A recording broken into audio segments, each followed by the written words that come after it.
Hi എല്ലാവർക്കും നമസ്കാരം. ഇപ്പം ഞാൻ പറയാൻ പോകുന്നത് നമ്മുടെ ഒരു മിസ്റ്റർ സീലായ നമ്മുടെ മൗനരാഗത്തിൻ്റെ ഇന്നത്തെ ഒരു അടിപൊളി എപ്പിസോഡാണ്. ഇന്നത്തെ എപ്പിസോഡിൻ്റെ തുടക്കത്തിലേക്ക് കാണിക്കുന്നത് മനോഹർ ആണെങ്കിൽ ആശുപത്രിയിൽ കിടക്കുമ്പോഴേക്കും മനോഹറിൻ്റെ അടുത്തേക്ക് അവിടെ മറിയ വരികയാണ്. മറിയേ, നീ വന്നോ? ആ മനോഹർ, എന്തു പറ്റി? ഇപ്പം കുഴപ്പമില്ല ഉണ്ടോ? കുഴപ്പമൊന്നുമില്ല. തലയ്ക്ക കള്ളന്മാരടിച്ച പിന്നെ നല്ല വേദനയായിരുന്നു. എൻ്റെ ചെറിയൊരു തുന്നിക്കെട്ടും കാര്യങ്ങളൊക്കെ ഉണ്ട്. അതൊക്കെ കഴിഞ്ഞ് ICU ഇപ്പം കൊണ്ട് മാറ്റിയതേ ഉള്ളൂ. കുഴപ്പമൊന്നും ഇല്ല എന്ന് മറിയ പറഞ്ഞിരിക്കുന്നത് ആണോ? എന്നാൽ പിന്നെ നമുക്ക് ഇവിടെ നിന്ന് എന്തെങ്കിലും നല്ലൊരു ഹോസ്പിറ്റലിലേക്കോ അങ്ങനെ എന്തെങ്കിലും മാറിയാലോ മനോഹർ? ഞാനും അതിനെപ്പറ്റിയാണ് പറയാൻ തന്നെ. ഒരു ഹോസ്പിറ്റലിലേക്കോ മാറണ്ട, ഇങ്ങോട്ടും മാറണ്ട. നമുക്ക് പെട്ടെന്ന് ഇവിടെ നിന്ന് പോകാം. നീ പോയി ഡിസ്ചാർജിൻ്റെ കാര്യങ്ങളൊന്ന് റെഡിയാക്കാൻ മറിയേ. എന്താ മനോഹർ ഇപ്പം ഇങ്ങനെ പറയുന്നത്? ഡിസ്ചാർജ് ചെയ്യാനായിട്ടോ? ഇപ്പം ഇങ്ങോട്ട് മാറിയതല്ലേ ഉള്ളൂ. ഡിസ്ചാർജ് ചെയ്തിട്ട് നമുക്ക് വേറെ ഹോസ്പിറ്റലൊന്നും വേണ്ട മറിയേ. എനിക്കിപ്പോൾ വേറെ പ്രശ്നങ്ങളോ കാര്യങ്ങളോ ഇല്ല. ഇവിടെ കിടന്നാൽ ഇനിയും പ്രശ്നമുണ്ട്. അതുകൊണ്ടാണ് ഒന്ന് ചെല്ലുക. ശരി, ഞാൻ പോയിട്ട് വരാം എന്ന് തന്നെ പറഞ്ഞ് മറിയ നേരെ അങ്ങ് പോവുകയാണ്. അപ്പം മനോഹർ മനസ്സിൽ പറയുന്നു, ആരെങ്കിലും വരുന്നതിന് മുമ്പ് എത്രയും പെട്ടെന്ന് ഇവിടുന്ന് മുങ്ങുകയാണ് വേണ്ടത്. ഇല്ല എന്നുണ്ടെങ്കിൽ ഇനിയും പ്രശ്നമാവും. അതുകൊണ്ട് എത്രയും പെട്ടെന്ന് ഇവിടെ നിന്ന് എസ്കേപ്പ് ആകാം എന്നുള്ള പ്ലാനുകളൊക്കെ അവർ റെഡിയാക്കുകയാണ്. എന്നാൽ ഇതേ സമയത്ത് അവിടെ കോളിംഗ് ബെൽ അടിക്കുകയാണ്. ആരാന്നറിയണ്ടേ? കല്യാണിയാൻ്റെ കോളിംഗ് ബെൽ അടിക്കണേ. മനോഹറിൻ്റെ അടുത്തല്ല, അവിടെ നമ്മളെ കടുവേൻ്റെ അടുത്ത് തന്നെ എന്ന് പറഞ്ഞു കഴിഞ്ഞാൽ കല്യാണിയുടെ അച്ഛൻ്റെ അടുത്ത് തന്നെ. അവിടെ ചെന്ന് പ്രകാശിനോട് പറയുകയാണ്, അതെ അച്ഛ, എങ്ങനെയുണ്ട് വീടും കാര്യങ്ങളൊക്കെ? എല്ലാം മോളെ ഇഷ്ടപ്പെട്ടു. ഇത്രയും വലിയ വീടൊക്കെ വാങ്ങേണ്ട കാര്യം ഉണ്ടായിരുന്ന മോളെ എനിക്ക് താമസിക്കാനായിട്ട്? ഒരു സാധാ വീടൊക്കെ മതിയായിരുന്നില്ലേ എന്ന് ചോദിക്കുന്നു. അതൊന്നും പോരാ, അതൊന്നും കുഴപ്പമില്ല. എന്തായാലും പറഞ്ഞു നിൽക്കാൻ സമയമില്ല. അച്ഛൻ പോയി പെട്ടെന്ന് റെഡിയാക്കിയിട്ട് വാ, നമുക്ക് പോകണമെന്ന് പറയുന്നു. എന്താ മോളെ പോകണമെന്ന്? എവിടെ പോകാനായിട്ട്? അത് അച്ഛൻ്റെ കാലിൻ്റെ ഓപ്പറേഷൻ ശരിയാക്കണം. അതിനുവേണ്ടി അച്ഛൻ്റെ കാലിൽ കമ്പിയിടണ്ടേ, പിന്നെ അച്ഛന് സാധാ രീതിയിൽ നടക്കണ്ടേ. അതൊന്നും വേണ്ട മോളെ. ഇപ്പം തന്നെ നീ ഒത്തിരി പൈസ മുടക്കി ഈ വീടും കാര്യങ്ങളും എല്ലാം വാങ്ങി. ഇനിയിപ്പം അതിനു വേണ്ടിയൊന്നും പൈസ കളയേണ്ട കാര്യമില്ല. മോള് തന്ന പൈസയൊക്കെ തന്നെ എൻ്റെ കയ്യിലിപ്പം ആവശ്യത്തിനുണ്ട്. അതുകൊണ്ട് ഞാൻ ഹാപ്പിയാ മോളെ എന്ന് പറയുന്നു. അതൊന്നും ഹാപ്പിയായേ പോരാ. അച്ഛനെ എഴുന്നേറ്റ് നടക്കുന്നത് ഞങ്ങൾക്ക് കാണണം. പിന്നെ ചേച്ചിയുടെ വീട്ടിലാണെങ്കിൽ ഒരു ഡ്രൈവറെ വെച്ചിട്ടുണ്ടല്ലോ ഏട്ടനെ. അപ്പോൾ പുള്ളിയാണെങ്കിൽ അവിടെ ഉണ്ട് എന്നുണ്ടെങ്കിൽ പോലും അച്ഛൻ കൂടെ ഉണ്ട് എന്നുണ്ടെങ്കിൽ ഞങ്ങൾക്ക് അച്ഛനെയും കാണാം. അതുപോലെ ഞങ്ങളുടെ കാര്യം നോക്കാനായിട്ട് അച്ഛൻ ഞങ്ങളുടെ കൂടെയും കാണും. അതുകൊണ്ടാണ് പറഞ്ഞത്. അച്ഛൻ പോയി റെഡിയായിട്ട് വന്നു. മക്കളെ, അതൊക്കെ വേണോ എന്ന് ചോദിക്കുന്നു. അതൊക്കെ വേണ്ട ആവശ്യമുണ്ടോ? എൻ്റെ കാലൊക്കെ റെഡിയാക്കണോ? അതൊന്നൊക്കെ വേണോ എന്ന് പറയുമ്പോൾ അതൊക്കെ വേണോ അച്ഛാ? അച്ഛൻ്റെ ഭാഗത്തുനിന്ന് ഞങ്ങൾ എപ്പോഴും കൂടെ നിൽക്കണം എന്നുള്ള ആഗ്രഹം ഉണ്ട് എന്നുണ്ടെങ്കിൽ അച്ഛൻ പോയിട്ട് നിങ്ങളുടെ ഇഷ്ടം അങ്ങനെയാണ് എന്നുണ്ടെങ്കിൽ ഞാൻ പോയി റെഡിയായിട്ട് വരാം മക്കളെ എന്ന് പറയാണ്. അപ്പോൾ പറയുന്നു, ചേച്ചി അച്ഛനോടുള്ള ദേഷ്യം കുറച്ച് കുറയ്ക്കണം കേട്ടോ. ചേച്ചി അച്ഛനെ കാണുമ്പോൾ ഈ എന്തെങ്കിലുമൊക്കെ പറയുമ്പോൾ അങ്ങനെ ദേഷ്യപ്പെട്ട് പറയില്ലേ ചേച്ചി. ഞാൻ ഇപ്പോൾ ഒന്നും പറഞ്ഞില്ലല്ലോ കല്യാണി. ഇപ്പോഴല്ല, മുമ്പ് പറഞ്ഞിരുന്നേ. ഇനി ഞാൻ അങ്ങനെയൊന്നും പറയില്ല കല്യാണി. കാരണം അച്ഛൻ അതെനിക്കും ഇപ്പോൾ വിലപ്പെട്ടതായി തോന്നുന്നുണ്ട് കല്യാണി എന്ന് പറയുകയാണ്. എന്നാൽ ഇതേ സമയം മനോഹറാണെങ്കിൽ ഡിസ്ചാർജ് വാങ്ങിക്കഴിഞ്ഞു. അവിടുന്ന് ആ പെൺകുട്ടിയും കൂട്ടിക്കൊണ്ട് അവിടുന്ന് പോകാനായിട്ട് ഇറങ്ങുകയാണ്. മറിയ മനോഹറും കൂടി പുറത്തേക്ക് ഇറങ്ങാൻ തുടങ്ങുമ്പോൾ മനോഹർ പറയുന്നു, അതെ എനിക്കിപ്പോൾ വേറെ കുഴപ്പമൊന്നുമില്ല. ഇനി ഡോക്ടറെ കാണേണ്ട ആവശ്യമൊന്നുമില്ല. ഇവിടെ കിടന്നാലും നേഴ്സന്മാരെന്നെ നോക്കുള്ളൂ. അതുകൊണ്ട് കുഴപ്പമൊന്നുമില്ലെന്ന് പറഞ്ഞ് ഇറങ്ങാൻ തുടങ്ങുമ്പോഴേക്കും ഒരു കാറ് ഹോസ്പിറ്റലിലേക്ക് വരികയാണ്. കാറിൽ നിന്ന് ഇറങ്ങുന്ന പ്രകാശനും കല്യാണിയും കാർത്തികയുടെയും കൂടിയാണ്. അവർ 3 പേരും ഇറങ്ങി വരുമ്പോഴേക്കും അവിടെ നോക്കുമ്പോഴേക്കും ദേണ്ട വരുന്നു മനോഹറാണെങ്കിൽ അവിടെ മറിയയുടെ ഒപ്പമാണ് പുറത്തേക്ക് ഇറങ്ങി വരുന്നത്. മനോഹറിനെ കണ്ടപടി തന്നെ അവിടെ കല്യാണി ഒരു ദേഷ്യത്തോടു കൂടി തന്നെ മനോഹറിനെ ഇങ്ങ് നോക്കുകയാണ്. മറിയയുടെ ഒപ്പമാണ് നിൽക്കുന്നത്. കല്യാണിക്കൊന്നും പറയാനായിട്ട് പറ്റില്ലല്ലോ. മറിയയും കല്യാണിയും തമ്മിലുള്ള കണക്ഷനെ പറ്റി അവിടെ പറയാനായിട്ട് കഴിയാത്തത് കൊണ്ടും ഇപ്പം മറിയയും കല്യാണിയും കിരണും കൂടി ചേർത്തേക്കുന്ന ആ പ്ലാൻ തകർക്കണ്ടായെന്ന് കരുതിയിട്ടും കല്യാണി ഒന്നും മിണ്ടാതെ അവിടെ വരികയാണ്. പക്ഷെ കല്യാണിയെ കണ്ട മനോഹറിന് പിടിച്ചു നിൽക്കാനായില്ല. മനോഹർ അവിടുന്ന് ഒരൊറ്റ ഓട്ടം ഓടുക തന്നെ ചെയ്യാണ്. മനോഹർ ഓടുന്ന കണ്ടുകൊണ്ട് കല്യാണി മനസ്സിൽ പറയുന്നു, അവൻ എന്നെ കണ്ടുകൊണ്ട് തന്നെയായിരിക്കും ഓടിയത് എന്നുള്ള കാര്യങ്ങൾ. അത് കഴിഞ്ഞ് മറിയെ ഓർത്തു, ഇവരെങ്ങോട്ടാണ് ഓടിയത് എന്ന്. അപ്പോഴാണ് കല്യാണിയെ കണ്ടത്.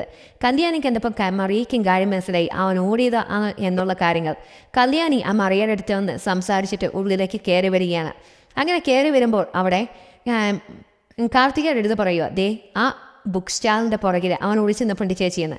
കണ്ടു അവനെ മൈൻഡ് ചെയ്യേണ്ട, നമ്മളവനെ കണ്ടു എന്നുള്ളത് വരുത്തണ്ട എന്ന് പറയുന്നു. ആരാ മോളെ, ആരവിടെ എന്ന് പ്രകാശൻ ചോദിക്കുന്നു. അതൊരു കുറുക്കനാനാച്ചായിരുന്നു. കുറുക്കനോ? അതാരായെന്ന് ചോദിക്കുന്നു. അത് പറയാച്ചാ, അച്ഛന് വേണ്ടി ഒരു റൂം എടുത്തിട്ടുണ്ട്. അവിടെ ചെന്നിട്ട് ബാക്കി കാര്യങ്ങൾ നമുക്ക് സംസാരിക്കാമെന്ന് പറയുന്നു. ശരി മോളെ എന്ന് പറഞ്ഞുകൊണ്ട് അവിടെ പ്രകാശിനെ കൈകളും പിടിച്ചുകൊണ്ട് കല്യാണി അങ്ങ് പോവുകയാണ്. എന്നാൽ ഇതേ സമയം മനോഹറാണെങ്കിൽ രക്ഷപ്പെട്ടു, എന്നെ കണ്ടില്ല. ഇനി എത്രയും പെട്ടെന്ന് ഇവിടുന്ന് പുറത്ത് കിടക്കണം, അങ്ങ് അമേരിക്കയ്ക്ക് ചെന്നാൽ മാത്രമേ സമാധാനം കിട്ടത്തുള്ളൂ എന്ന് പറയുന്നു. മറിയ പുറത്തുപോയി വെയിറ്റ് ചെയ്യുകയാണ്. അതേസമയം മനോഹറാണെങ്കിൽ അവിടെ നിന്ന് പുറകോട്ട് തിരിഞ്ഞു നോക്കി ഓടി വരികയാണ്. ഓടി മറിയയുടെ അടുത്ത് വരുന്നു. അപ്പം മറിയ ചോദിക്കുന്നു, എന്താ മനോഹർ, നീ എന്താ പെട്ടെന്ന് എങ്ങോട്ടാ പോയതേന്? അത് നീ കണ്ടില്ലായിരുന്നു മറിയേ? അവിടെ 2 പെണ്ണുങ്ങൾ ഇപ്പം കയറിപ്പോയത് കണ്ടില്ലേ? ഏതാ വയ്യാത്ത ആളെയും പിടിച്ചുകൊണ്ടോ? ആ അതെ, അത് എൻ്റെ അമ്മാവൻ്റെ മക്കളാ. ആ വയ്യാത്ത ആളാ എൻ്റെ അമ്മാവനെന്ന് പറയുന്നു. ഓഹോ അതാണോ?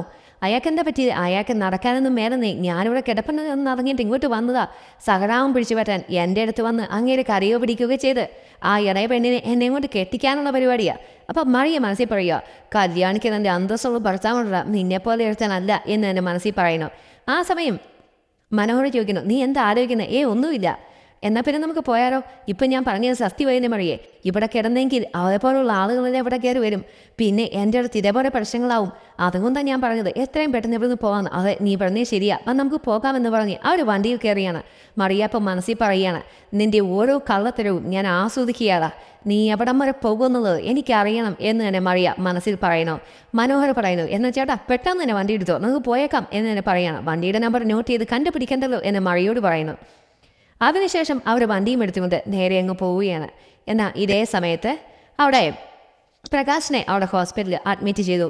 ഓപ്പറേഷൻ അതിൻ്റെ കാര്യങ്ങളും എല്ലാം തന്നെ റെഡിയായിക്കൊണ്ടേയിരിക്കുകയാണ്. അപ്പോൾ കല്യാണി പറയുന്നു, ചേച്ചി ഇവിടെ ഇരിക്കൂലേ എന്ന് പറയുന്നു. ഞാൻ ഇരുന്നോളാം കല്യാണി, എനിക്ക് കുറച്ച് വർക്കുള്ളതുകൊണ്ടാണ് ചേച്ചി. അത് കുഴപ്പമില്ല, കല്യാണി വന്നിട്ടേ എന്തായാലും ഞാൻ പോകത്തുള്ളൂ കേട്ടോ എന്ന് പറയുന്നു. ശരി അച്ഛാ, എന്നാൽ ഞാൻ ഇറങ്ങട്ടെ കേട്ടോ, ചേച്ചി ഇവിടെ ഉണ്ടാവും. പിന്നെ വേറെ ഒരു കുഴപ്പമൊന്നുമില്ല. ഒരു കുഴപ്പമില്ല മോളെ. ഇപ്പം ഇത് തന്നെ എനിക്ക് അധികമായിട്ട് തന്നെയാണ് മോളെ തോന്നുന്നത്.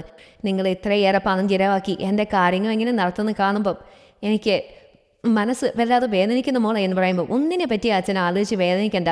അച്ഛൻ എന്നും ഞങ്ങളുടെ കൂടെ തന്നെ വേണം എന്നാണ് ഞങ്ങൾ ആലോചിക്കുന്നത്. അതുകൊണ്ട് അച്ഛന് ഒന്നും വരില്ല. അച്ഛൻ്റെ കാലെല്ലാം റെഡിയാകുമെന്ന് പറയുമ്പോൾ ഇതിന് മാത്രം ഞാൻ എന്ത് സൗഹൃദമാണ് മക്കളെ ചെയ്തത്? ഞാൻ നിങ്ങളോട് തെറ്റല്ലേ ചെയ്തിട്ടുള്ളൂ. കാർത്തിക മോളെയാണ് എന്നുണ്ടെങ്കിൽ ചെറുപ്പത്തിലേ ഞാൻ ഉപേക്ഷിച്ചിട്ട് പോയി. എൻ്റെ ക്രൂരതകൾ ഏറ്റവും കൂടുതൽ ഏറ്റുവാങ്ങിയത് എൻ്റെ കല്യാണി മോള് തന്നെയാണ് എന്ന് പറയുകയാണ്.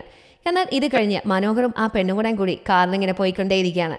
പെണ്ണ് പറയുന്നു, നീ എന്തിനാ മനു ഇത്ര ടെൻഷൻ അടിക്കുന്നത്? പിന്നെ ടെൻഷൻ അടിക്കാതെ അവർ കൂടോത്രം ചെയ്തതാണെന്നത് ഉറപ്പല്ലേ എന്ന് പറയുന്നു. അല്ല, കൂടോത്രം ചെയ്തതാണെങ്കിൽ ഇത് നിന്റെ തലക്കടിച്ചത് ഇനിയിപ്പം വേറെ കള്ളന്മാരൊന്നും അല്ലെങ്കിലോ? കള്ളന്മാർ തന്നെ പറയേ എന്ന് പറയുമ്പം, അല്ല നിൻ്റെ അമ്മാവൻ്റെ മക്കൾ എല്ലാം കൂടെ ചേർന്ന് ആരെങ്കിലും വെച്ച് കൊട്ടേഷൻ ചെയ്തതാണെങ്കിലോ? അങ്ങനെയാകാൻ വഴിയില്ലേ എന്ന് ചോദിക്കുമ്പോൾ, അവൾ അങ്ങനെ മനസ്സിൽ ചിന്തിച്ചല്ലേ, എന്നാൽ പിന്നെ അങ്ങനെ തന്നെ ഇരിക്കട്ടെ എന്ന് കരുതി. നീ പറഞ്ഞ സ്ഥിതിക്ക് ഞാൻ ഇപ്പോഴും ആലോചിച്ചേ, ഞാൻ അങ്ങോട്ടൊന്നും ചിന്തകൾ പോയിരുന്നേ. എനിക്ക് ഇവരെ പറ്റിയൊന്നും ഇങ്ങനെ ചിന്തിക്കാനായിട്ട് കഴിയില്ലല്ലോ. അതുകൊണ്ട് തന്നെ ഞാൻ ആലോചിക്കാതിരുന്നത്. നീ പറഞ്ഞപ്പോഴാണ് ഇപ്പം ഞാൻ കാര്യങ്ങളൊക്കെ കൂടുതൽ ആലോചിക്കണേ. എനിക്കിപ്പോൾ ഏറെക്കുറെയൊക്കെ മനസ്സിലാവുന്നുണ്ട് മറിയേ, അവർ തന്നെയായിരിക്കും ഇതൊക്കെ ചെയ്തത്. അതുകൊണ്ടാണ് മറിയെ എത്രയും പെട്ടെന്ന് പോകാമെന്ന് ഞാൻ പറഞ്ഞേന്. അതേ മനോഹർ, ഇനി അധികം ഇവിടെ നിൽക്കാനായിട്ട് പാടില്ല എന്ന്. അതേ മറിയെ, നമുക്ക് എത്രയും പെട്ടെന്ന് അമേരിക്കയിൽ പോകണം. ഇല്ല എന്നുണ്ടെങ്കിൽ നമുക്കിവിടെ ജീവിക്കാനായിട്ട് പറ്റത്തില്ലെന്ന്. അതേ മനോഹർ, അത് തന്നെ ശരിയെന്ന് മറിയം പറയുകയാണ്. എന്നാൽ ഇതേ സമയത്ത് പിന്നീട് കാണിക്കുന്നത് അവിടെ സറിയുവിൻ്റെ അമ്മ ഷാരിയാണെങ്കിൽ അവിടെ എല്ലായിടത്തും ഓടി നടന്ന് സറിയുവിനെ അന്വേഷിക്കുകയാണ്. സറിയോടെ റൂമിലോ അവിടെ എവിടെയും ഇല്ല. ആ സമയത്ത് പെട്ടെന്ന് ഞാൻ നേഴ്സിനെ കണ്ട് ചോദിക്കുകയാണ്, എൻ്റെ മോളെ എവിടെയെങ്കിലും കണ്ടു എന്ന് ചോദിക്കുന്നു. ഇല്ല മാഡം, ഞാൻ കണ്ടില്ല. എവിടെ പോയി? ഞാൻ അതാ അന്വേഷിക്കുന്നത്. മോളെ എവിടെയും കണ്ടില്ല. ഞാൻ പുറത്ത് പോയിട്ട് വന്നപ്പോഴേക്കും മോളെ കാണാനില്ലായെന്ന്. പുറത്തെല്ലാം അന്വേഷിക്കാൻ ഇറങ്ങുമ്പോൾ മറ്റൊരു നേഴ്സിനെ കാണുകയാണ്. എൻ്റെ മോളെ കണ്ടായിരുന്നോ? ഇല്ല. മോള് റൂമിലില്ലേ എന്ന് ചോദിക്കുന്നു. ഇല്ല, ഞാനൊന്ന് പുറത്തുവരെ പോയതാ. പേഷ്യൻസിൻ്റെ പേരൻസിനെ കണ്ടപ്പോൾ ഒന്ന് വർത്താനം പറഞ്ഞു തന്നതാ. പറഞ്ഞല്ലേ റൂമിൽ നിന്ന് മാറരുത് എന്ന് പറഞ്ഞപ്പോഴേക്കും അവിടെ ഡോക്ടറെയാണ് പിന്നീട് കാണിക്കുന്നത്. ഡോക്ടറോടെ വേറെ ഒരു പേഷ്യൻറ്റിനോട് സംസാരിച്ചുകൊണ്ട് നിൽക്കുമ്പോഴേക്കും അങ്ങോട്ട് ഷാരി വരികയാണ്. ഇവരെ അങ്ങോട്ട് കൊണ്ടുപോക്കോ എന്ന് പറയുമ്പോഴേക്കും ഷാരി അങ്ങോട്ട് കയറി വരുന്നു. ഡോക്ടറെ, മോളെ കണ്ടില്ല. ഞാൻ പറഞ്ഞല്ലേ അവിടെ നിന്ന് മാറി നിൽക്കരുതെന്ന്. 2 ദിവസം കഴിയുമ്പോൾ ഡിസ്ചാർജ് എഴുതാൻ വേണ്ടി ഇരുന്നു. അതെനിക്കറിയാമായിരുന്നല്ലോ ഡോക്ടറെ. പിന്നെ എങ്ങോട്ടാണ് സറി പോയത്? സറി എവിടെയും പോയി കാണുന്നില്ല. സറി ഇവിടെ തന്നെ ഈ കോമ്പൗണ്ടിൻ്റെ കാണും.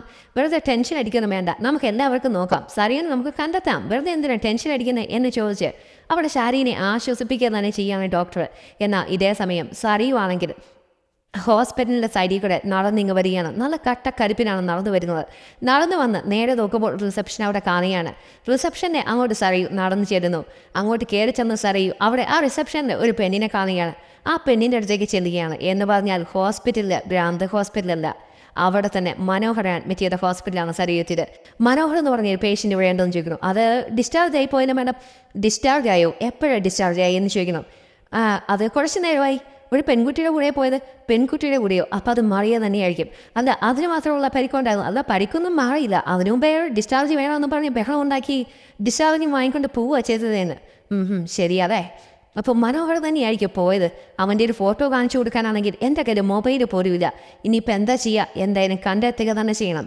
അവനിനി വേറെ ഒരു പെണ്ണിൻ്റെയും ജീവിതം നശിപ്പിക്കാനായിട്ട് പാടില്ല. അതിനുള്ള പരിഹാരം അത് കണ്ടെത്തുക തന്നെയാണ് വേണ്ടത്. മറിയേനെ കാര്യങ്ങൾ അറിയിക്കണം. ഇല്ല എന്നുണ്ടെങ്കിൽ പല പെൺകുട്ടികളുടെയും ജീവിതം തകരും എന്ന് പറയുന്നിടത്ത് ഇന്നത്തെ എപ്പിസോഡിലൂടെ അവസാനിക്കുന്നു. Thanks for watching my video. This is സാംസാനിയോട്ട്. Bye by.